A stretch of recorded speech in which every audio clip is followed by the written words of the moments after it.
Hi, I'm Liz Murphy with PECO, and we are thrilled to be sponsoring Go Forth and Learn. It's part of the Wawa Welcome America Festival. At PECO, we know that learning never stops, so we put our energy into learning and exploring with you all week long in the comfort and safety of your home. Please enjoy, and thank you. We're now on level 2 of the Tower of Independence Hall. The space here is not recognizable to many, as very few people get to come up inside of Independence Hall's tower. The exterior of the tower, however, is one of the most recognizable features of the building, to a modern eye. To the participants of the many historical events that took place downstairs, though, the tower would have looked different, because the tower, like the nation born downstairs, has changed a lot over time. Originally, the building did not have a tower.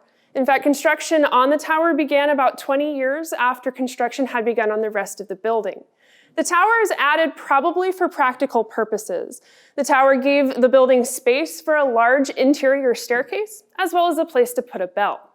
The bell ordered for the original colonial tower we now know as the Liberty Bell. During the construction of the colonial tower, Benjamin Franklin probably oversaw the installation of a lightning rod for the building, a sign of progress and change. In addition to all these functional purposes that the tower gave to Independence Hall, it also gave a sense of style to the building. The tower, both literally and figuratively, elevated the building as Philadelphia was becoming a more prominent city.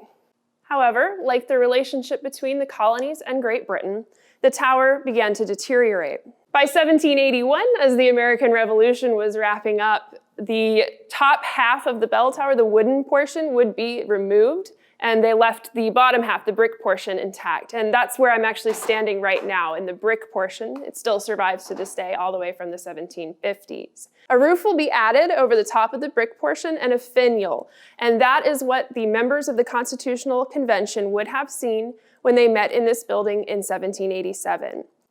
The tower changes again in 1828. The nation's 50th birthday sparked a renewed interest in the old Pennsylvania State House, and a new tower was ordered. The new tower was one of the first historical reconstruction projects in the United States, because the new tower's appearance was designed to mimic the appearance of the old colonial tower. There are a few changes, however. The new tower is a few feet taller than the old tower, and the new tower had clocks on the sides. We can see a portion of the 1828 construction still today inside of this space, represented by the gray beams that you see right over there. We're now on level 3 of the Tower of Independence Hall. This is still part of the original colonial tower, the brick portion of the tower. But here on level 3, we can see another big change that came to Independence Hall's tower in 1876, the year of the nation's 100th birthday, or its centennial. In 1876, a citizen of Philadelphia named Henry Seibert decided to donate a very generous gift to the building, a new clock and a new bell. Seibert really took to heart the idea of go big or go home, because the clock and bell that he donated to the building are humongous. Behind me, you can see the clock mechanisms for the Centennial clock. This clock spans multiple floors of this tower, and it's still in use today. It still keeps the time on the clock faces above us. The Centennial Bell, also still in use today. It rings every hour right above our heads. It was rich in symbolism.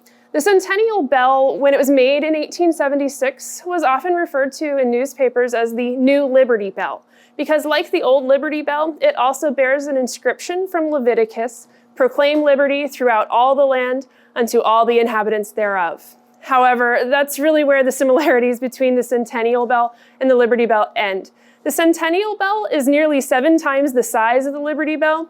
It weighs a whopping 13,000 pounds. 1,000 pounds for each of the 13 original colonies.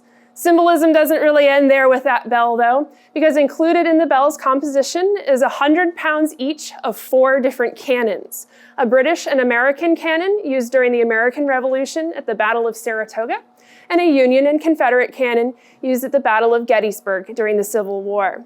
The Centennial Bell's symbolism was designed to help inspire a healing nation. The United States was just recovering from the Civil War. It was also facing pretty significant changes societally as the institution of slavery was brought to an end in the aftermath of the war.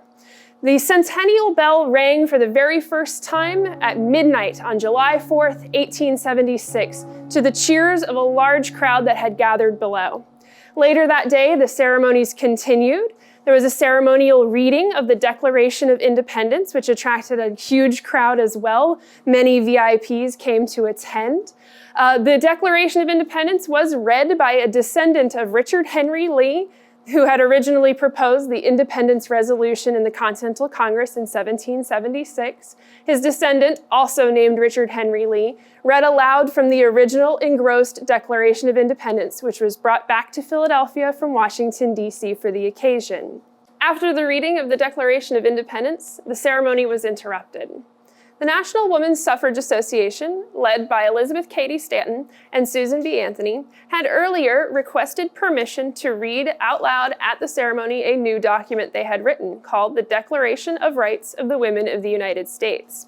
Permission was rejected. They were not allowed to read the document at the ceremony. So, instead, Anthony and a group of women from the NWSA interrupted the ceremony and handed a copy of their declaration to Thomas W. Ferry, the president pro tempore of the Senate and President Ulysses S. Grant's representative at the ceremony.